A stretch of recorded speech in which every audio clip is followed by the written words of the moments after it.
Ever feel like we're living in one of those dystopian novels, you know? Like somebody else already wrote this story, right? Exactly. And get this, today's deep dive, well, it takes us back to 1894. Oh, wow. 1894. Yeah, Okay. to a book that, well, it paints a picture of New York City in the future, and let me tell you, it's wild. Okay, so what's the book called? Caesar's Column. And honestly, it's got enough social commentary to make anyone, even the biggest cynic, stop and think. Really? That's something. So how's it all go down? Like, how's the story told? Well, it's different. See, we're reading letters. Letters from this guy, Gabriel, to his brother.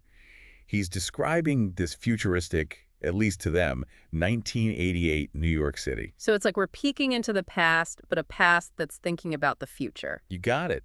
Like reading someone's travel blog from a time, well, before blogs even existed. I like it. I like it. Okay, so 1988 New York City. What's it like? What's Gabriel see?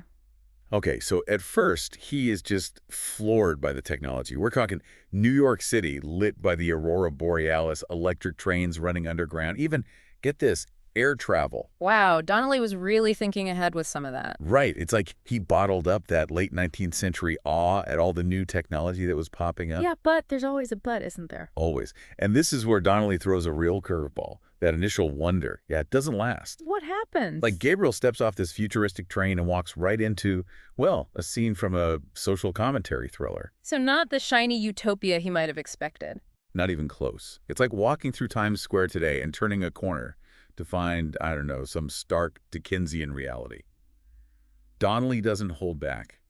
He shows us this world of extreme wealth, but right alongside it, crushing poverty. Doesn't just tell us about it, does he? Like, how does he make us feel that? The details, man. Yeah. He describes the worker housing cramped and awful. The factories are dangerous, and he makes you experience it. You're not just reading, you're right there with Gabriel. And that's gotta pack a punch, especially for readers back in 1894. Were there any specific examples that really jumped out at you? Oh yeah, he hits you with these statistics, and Gabriel even calls them, and I'm quoting here, alarming. Alarming, huh? Like what? Give us an example. All right, so imagine reading this back then, and Donnelly throws this at you. 2% of the population controls 97% of the wealth. It's like he's grabbing you by the collar saying, this right here, this wealth gap, it's bad news. Yeah, that would definitely make you stop and think, especially back then when the Industrial Revolution was in full swing and those concerns about wealth, well, they were front and center in everyone's minds. Exactly. So you've got this society already teetering on the edge, and then boom, enter the Brotherhood of Destruction. And let me tell you, this isn't some ragtag group of rebels. Oh no, tell me more. Donnelly makes it clear. They're organized, they've got a plan, they're not messing around. This is a global movement. So they have everyone's attention then? Oh, absolutely. And their motives. They're not just angry, it's calculated. They're responding to what they really see, as a system that's rigged against them. And looking at it from their point of view, can you blame them? And Donnelly, he lays out their grievances. We talked about the huge wealth gap. But there's more. Corrupt politicians, you can buy yourself a jury if you got the cash. The whole system seems designed to keep the common person down.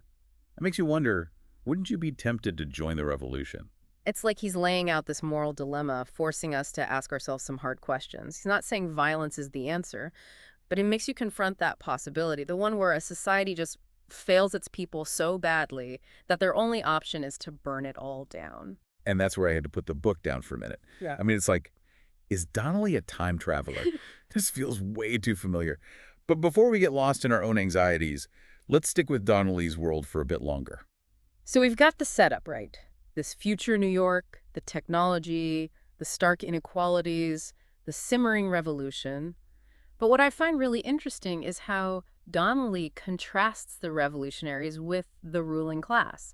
It's not just about showing us the haves and the have-nots, it's about getting inside their heads. Yeah, and he does that so well, like that scene at Prince Cavanaugh's palace. Talk about a slap in the face. Right. 1 minute you're practically choking on factory dust. The next you're walking through this palace, champagne everywhere, opulence you wouldn't believe. And it's not just the setting, right? It's how these super rich oligarchs talk about the situation, about the people struggling. It's chilling. Like those anxieties we talked about earlier, the wealth disparity, Donnelly lays it on thick in that scene. Oh, for sure. Like how? Well, Prince Cabano, He's actually making plans to buy his way out of the whole mess.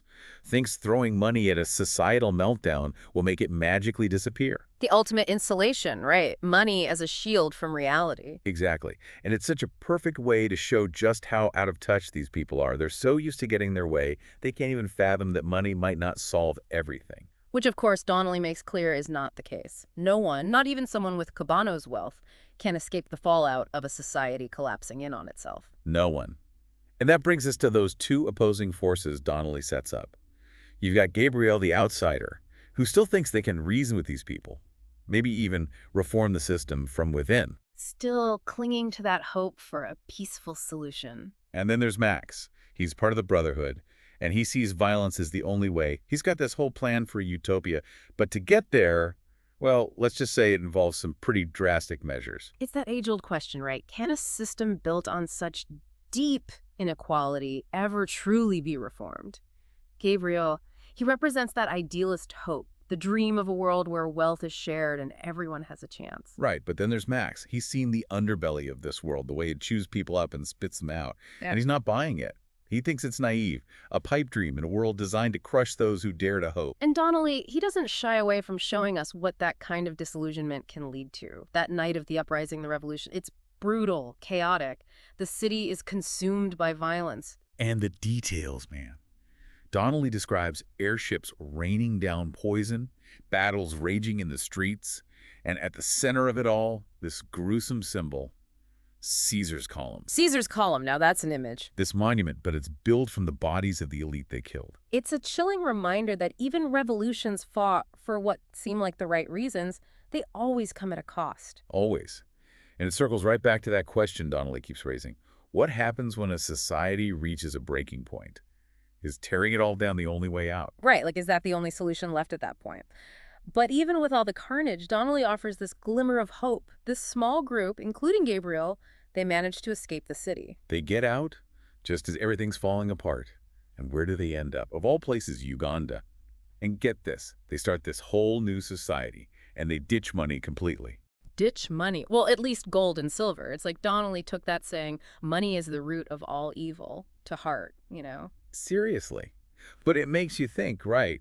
He was a populist, Donnelly, skeptical of banks, the whole financial system, so it's almost like he's making a statement. Right, like in his utopia, money, it's for the people. It's controlled by the government, not the other way around. Wild, right? Right. I mean, picturing someone back then, imagining this completely different way of doing things. Totally.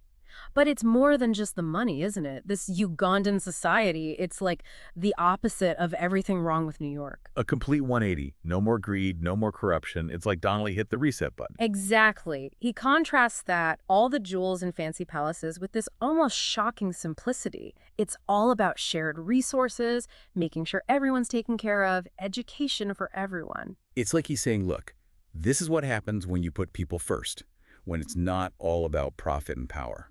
And that's a powerful message, even today. So let's wrap this up.